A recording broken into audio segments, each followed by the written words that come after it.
Salut tout le monde et bienvenue dans une nouvelle vidéo des armes et la science by Jérémy. Alors aujourd'hui on va faire un petit peu de rechargement et puis on va s'intéresser surtout aux recalibreurs à bushing, ces petits outils là.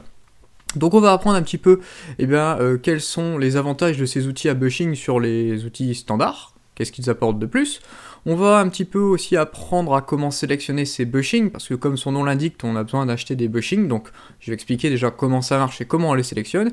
Et surtout, je vais balayer tout le spectre des utilisateurs, donc on va aussi bien apprendre à sélectionner des bushings pour des tireurs sportifs, que pour des chasseurs, que pour des personnes qui ont tendance à utiliser des armes semi-automatiques, des armes à verrou.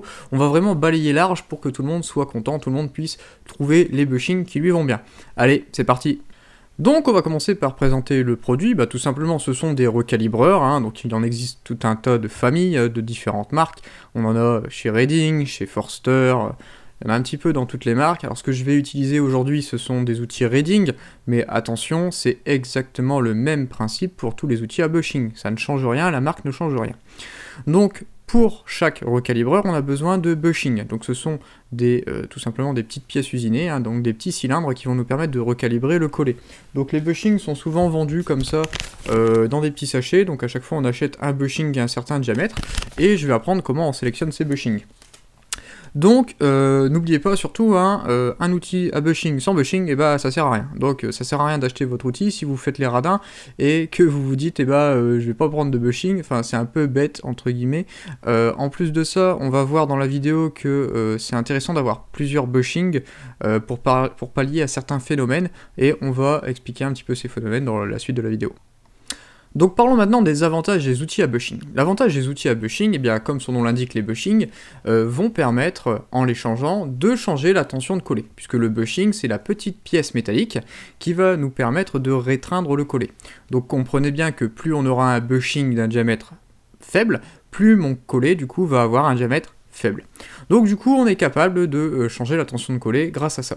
On est aussi capable de changer la longueur de recalibrage de notre collet en venant tout simplement visser ou dévisser. Ici on vient sélectionner quelle longueur de collet je veux recalibrer.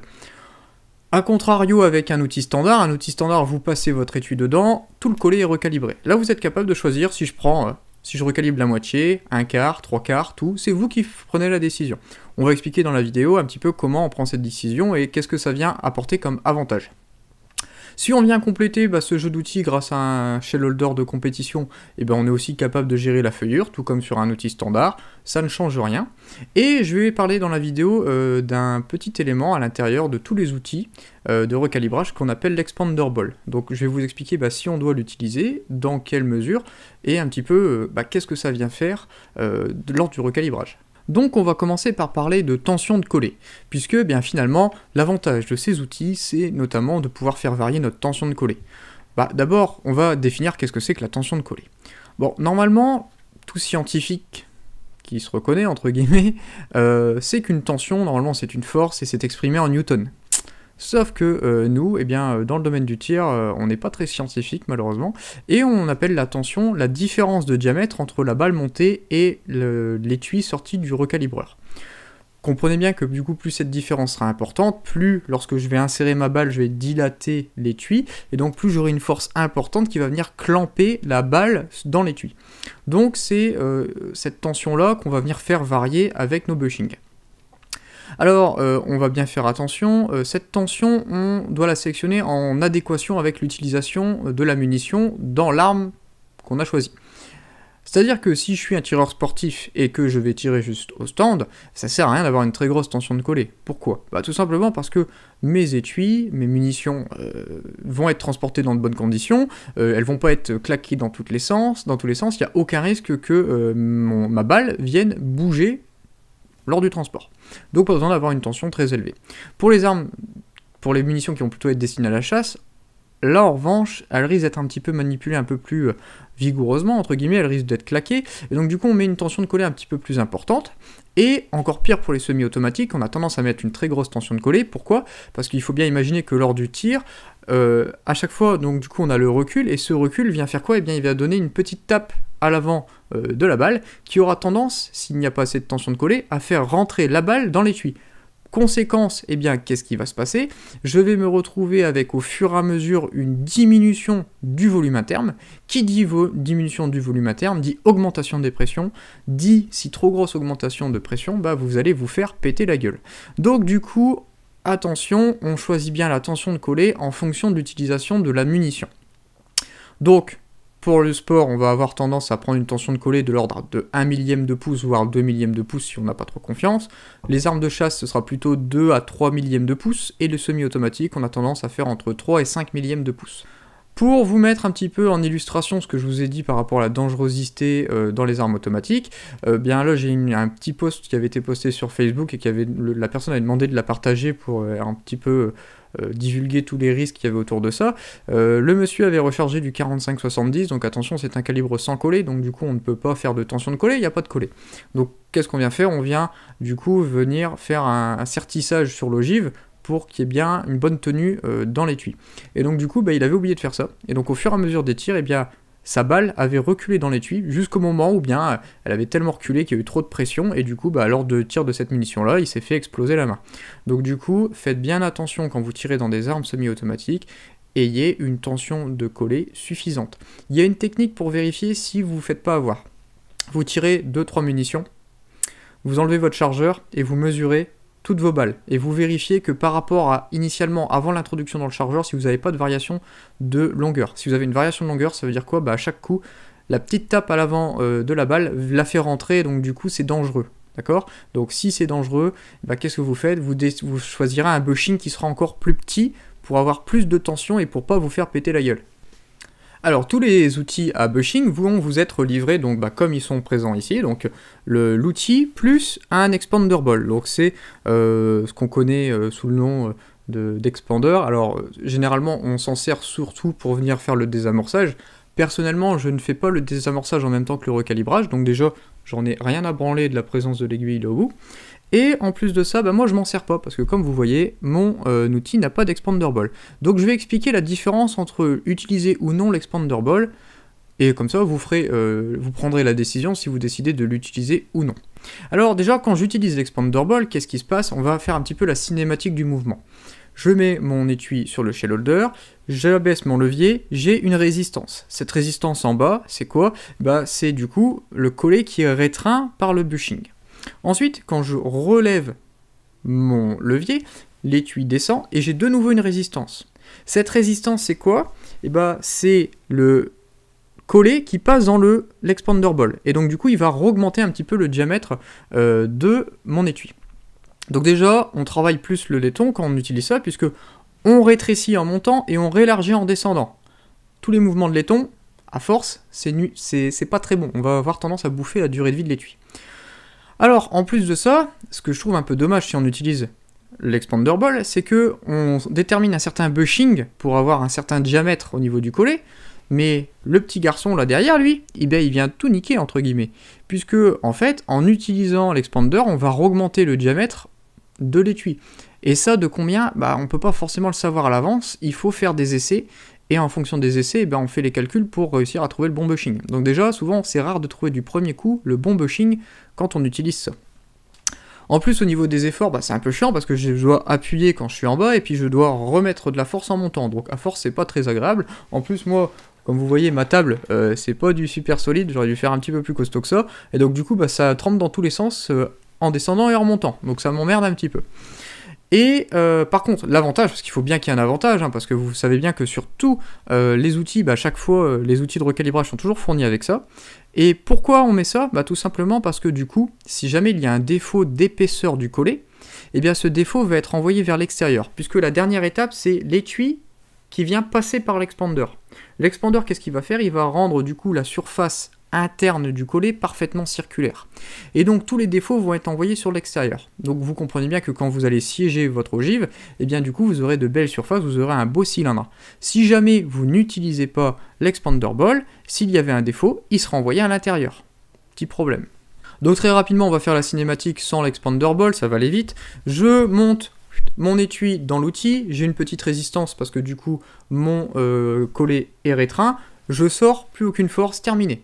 L'avantage du coup, bah déjà on fait moins travailler le laiton puisqu'on vient simplement diminuer le diamètre. En plus de ça, le diamètre final de mon étui sera à peu de choses à dire le diamètre de mon bushing, puisqu'il n'y a rien derrière qui vient entre guillemets saloper le travail. Attention, ce ne sera pas exactement la même chose puisque le laiton est un petit peu élastique. Donc du coup, vous allez toujours avoir une légère différence avec votre bushing, mais cette légère différence, c'est simplement l'élasticité du laiton, c'est ce qu'on appelle le spring back, pour vous donner un peu de vocabulaire en anglais. Donc du coup, l'avantage, c'est qu'on a un effort que quand on descend le levier. Par contre, le problème, c'est que si j'ai un défaut au niveau de l'épaisseur de mes collets, je vais me retrouver à du coup avoir une parfaite surface extérieure, donc mon collet sera parfaitement cylindrique extérieurement, mais intérieurement, ça peut être un beau patatoïde. Désolé de l'expression, mais c'est à peu près ça. Donc sur les illustrations que vous avez là en dessous, vous avez du coup les différents cas. Donc le premier cas à gauche, j'utilise l'expander ball, donc du coup j'ai le défaut qui est sur l'extérieur. La surface intérieure est parfaitement cylindrique, à l'extérieur c'est un petit peu elliptique. Si j'utilise pas l'expander ball, et là c'est l'inverse, l'extérieur est parfaitement cylindrique et l'intérieur a une forme de patate. Alors par contre, là le dernier cas, c'est ce que moi j'utilise. Donc j'utilise sans expander ball, mais moi je fais quelque chose de particulier sur mes étuis. Je viens les tourner. Alors qu'est-ce que ça signifie les tourner? Eh bien je vais venir rectifier mes collets avec une fraise pour être certain d'avoir la même épaisseur de laiton, quelle que soit la position sur l'étui.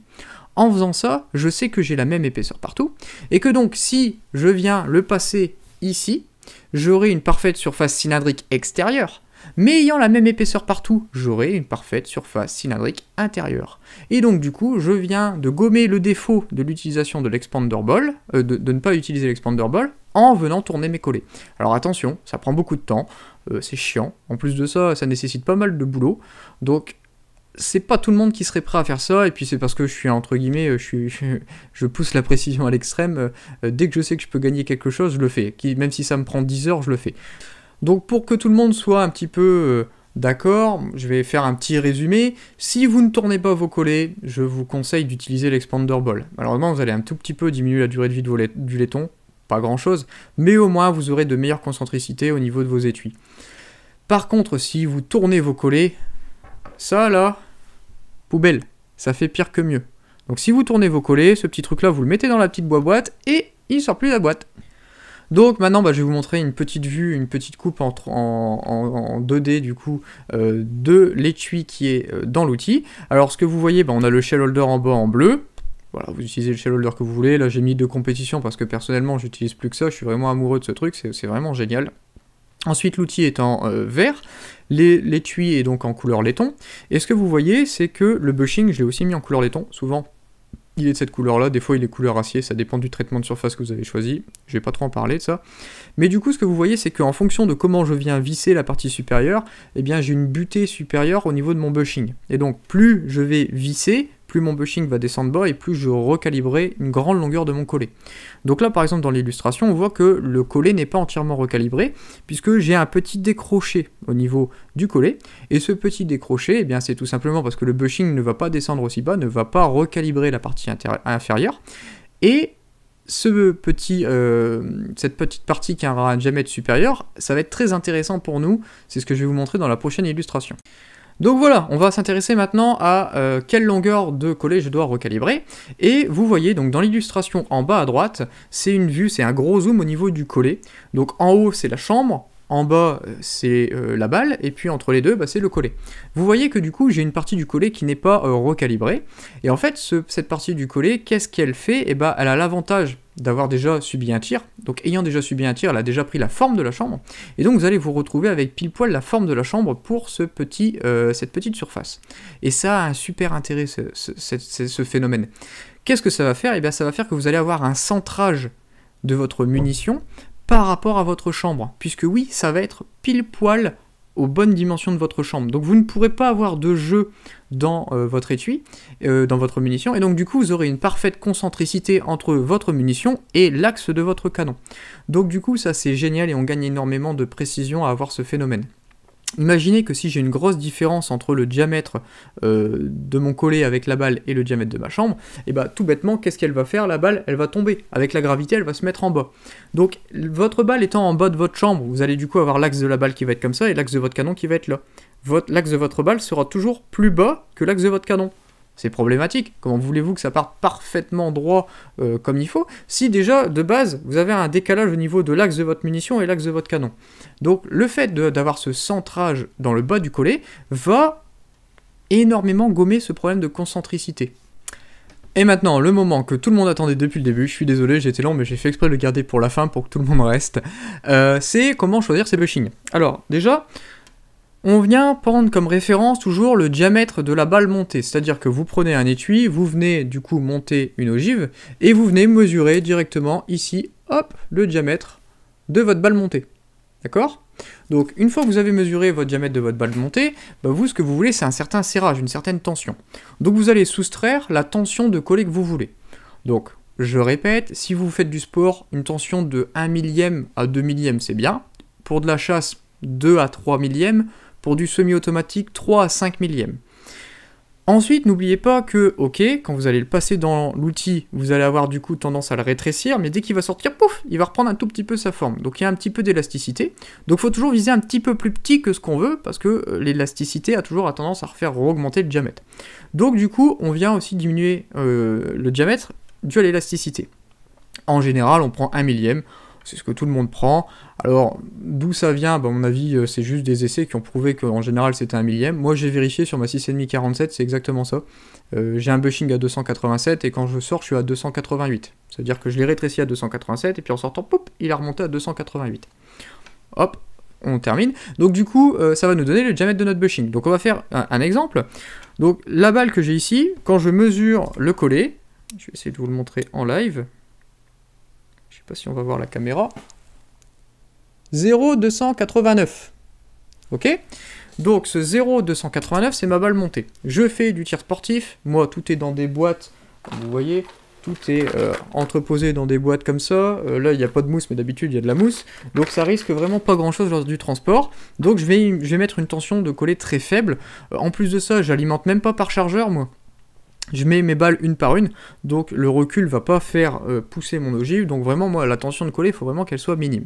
Donc j'ai choisi 1 millième.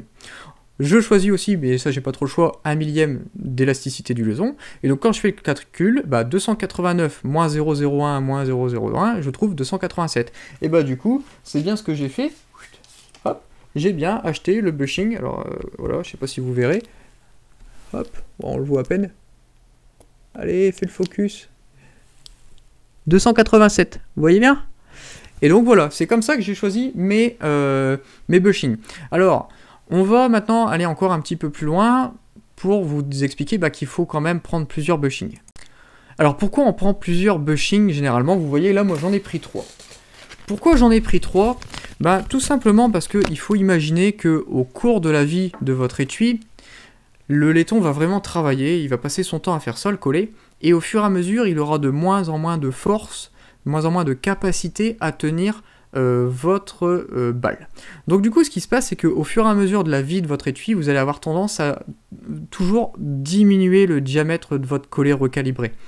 Parce que, au fur et à mesure, le laiton va perdre de ses propriétés élastiques, et donc du coup, va moins retenir votre ogive.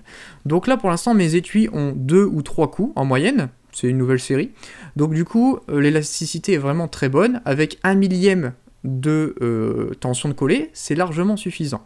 Je sais qu'au bout de 7, 8, 9 tirs, généralement c'est là où est-ce que je commence à avoir mes tensions de collet qui chutent. Et donc là, quand c'est comme ça, je prends le bushing d'une taille en dessous. Je prends le bushing, au lieu d'être à 287, je prends le 286.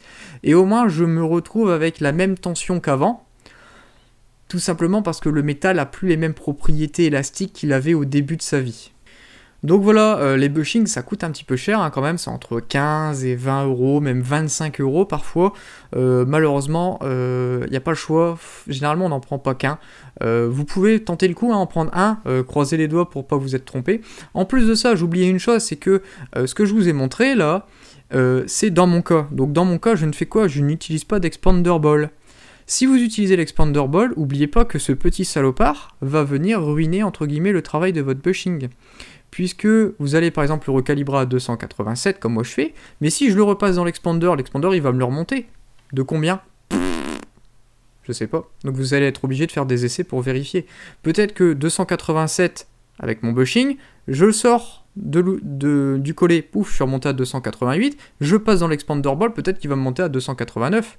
Ah mais 289, j'étais à 289 avec la balle montée, j'ai pas de tension, bah ouais, je me suis fait niquer par l'expander ball. Donc faites attention, si vous décidez d'utiliser l'expander ball, visez toujours encore plus bas, parce que l'expander, lui, il va venir saloper votre travail au niveau des tensions de collet. J'aimerais aussi rajouter que ça va marcher aussi si vous utilisez différents types d'étuis. Bon, moi je tire du 6,5 47, il n'y a que la Pua qui fait des étuis, donc je suis pas emmerdé à tirer différentes marques. Pour ceux qui tirent du 308, rentor autre, il existe tellement de marques qui font du 308, on va avoir du Lapua, du Norma, du RWS, du Fédéral, il y a de tout. Mais tous les fabricants n'ont pas exactement les mêmes épaisseurs de collet. N'ayant pas les mêmes épaisseurs de collet, bah vous aurez des diamètres de balles montées qui vont être différentes. Étant différentes, bah vous allez avoir des bushings différents. Donc si vous tirez différentes marques d'étui, obligation d'avoir différents types de bushing. Ou alors bah vous décidez de ne plus tirer qu'une seule marque pour du coup pallier à cette différence d'épaisseur. Il existe aussi une autre technique, ça va être de tourner les collets pour que tous vos collets de tous vos étuis, de toutes vos marques aient la même épaisseur. Moi, personnellement, c'est ce que je fais en 6,5 47, même si je n'ai pas, j'ai qu'une seule marque, tout simplement pour égaliser tous mes collets au niveau des épaisseurs. Donc voilà, on va faire un petit résumé pour ce que moi j'utilise, comme ça vous pourrez un petit peu vous faire votre recette à vous. Donc moi j'utilise des étuis Lapua, je tourne tous mes collets, donc je n'utilise pas d'expander ball, donc ça, poubelle. J'utilise un bushing à 287, pourquoi? Parce que j'ai des diamètres de balle montée à 289 et que je veux 1 millième de tension de collet. On n'oublie pas qu'il faut prendre l'élasticité entre les deux. Je ne recalibre que la moitié de mon collet. Pourquoi la moitié? Parce que bah, déjà c'est largement suffisant pour tenir fermement ma balle. En plus de ça, au moins ça me permet d'avoir un bon centrage dans ma chambre au moment de l'introduction de la balle. J'ai une très bonne concentricité entre ma balle, ma munition et mon canon. Par contre tout ça du coup, bah, comme vous pouvez l'imaginer, c'est beaucoup de boulot. Parce que entre le tournage des collets, etc., ça prend un certain temps. En soi, le recalibrage, une fois que vous avez trouvé votre recette, ça va pas prendre plus de temps qu'un recalibrage standard. Hein. Une fois que tout est bloqué, ça va même plus vite, parce que si vous n'utilisez pas l'expander ball, vous allez aller plus vite. Vous avez juste à mettre de la force en bas, puis après vous le sortez et directement c'est fait. Ça, on gagne même du temps. Ce travail du coup me prend quand même pas mal de temps, mais j'ai quand même de super bons résultats. Mes 6,5 47, c'est 0,4 MOA à 100 mètres à longueur de journée. Tout le temps, quelles que soient les conditions. Quand le tireur fait sa part du travail et que je suis dans des bonnes conditions météo, on est plutôt proche du quart de MOA que du demi-MOA. C'est vraiment une munition qui est super précise une fois qu'on a trouvé les bonnes recettes et qu'on est précis lors du rechargement. Et puis pour vous illustrer ça, je vais vous montrer là à la fin une petite vidéo de moi au stand. Alors désolé pour le petit bonnet hein, parce qu'il caillait à mort à moins 10 dans le Nord-Pas-de-Calais. D'ailleurs j'ai pas pu filmer plus que ce que je n'ai fait, tout simplement parce que mon téléphone a gelé. Il avait 80% de batterie, il a fait 80-0. Pouf, merci, plus de son, merci, au revoir. Donc du coup vous allez voir un petit peu une petite image au stand et puis je vais vous montrer les résultats des cartons. Comme ça vous pourrez vous rendre compte. Alors par contre c'était pas du 6,5 47, ce que je tirais c'était du 222 Remington, mais encore une fois en utilisant des outils à bushing et tout ce qui va bien. Comme ça vous vous rendrez bien compte que la précision est au rendez-vous. En tout cas, j'espère que cette vidéo vous a plu. Si elle vous a plu, n'oubliez pas, un pouce vers le haut. Si vous n'êtes pas encore abonné, je vous conseille de vous abonner parce que je vais vraiment continuer à faire plein de vidéos comme ça. Il y a plein d'idées qui me trottent dans la tête, c'est simplement le temps m'est compté, entre guillemets, je peux pas tout faire à la fois. En tout cas, à bientôt dans une prochaine vidéo.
Et puis j'oubliais, j'ai eu le permis de chasse.